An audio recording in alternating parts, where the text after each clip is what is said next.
বন্ধুরা, আজ আমি বানাচ্ছি বিনস পনির। দেখুন আমি কিভাবে রান্নাটা বানাই। বসিয়ে দিয়েছি, সাদা তেল দিয়ে দিলাম। পনিরটা আমি ভেজে নেব। প্রথমে কিছু মশলা মাখিয়ে নেব। নুন দিলাম,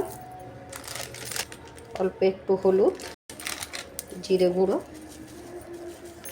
লঙ্কা গুঁড়ো, পেস্ট করা আছে ধনিয়া, জিরে, টমেটো। এতে কিছু মশলা আমার পেস্ট করা আছে, ধনিয়া, জিরে, টমেটো, কাজু। আমি এতে দিয়ে দিলাম 2 চামচ। সাদা তেল দেব, দিয়ে ভালো করে মাখিয়ে ভাজব। তেলটা আমার গরম হয়ে গেছে, আমি দিয়ে দিলাম,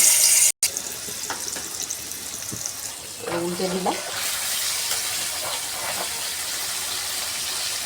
এগুলো আমার ভাজা হয়ে গেছে, এবার আমি তুলে নেব।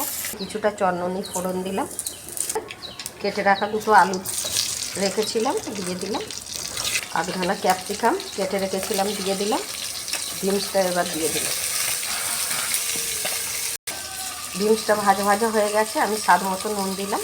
কিছু মশলা পেস্ট করা ছিল, এতে আমার আছে টমেটো, কাজু, ধনিয়া, জিরে, আমি একসঙ্গে পেস্ট করে নিয়েছিলাম, দিয়ে দিলাম।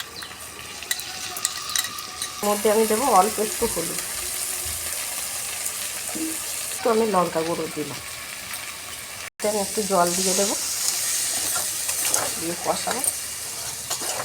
চিনি দিলাম, কষানো হয়ে গেছে, আমি জল দিয়ে দেবো।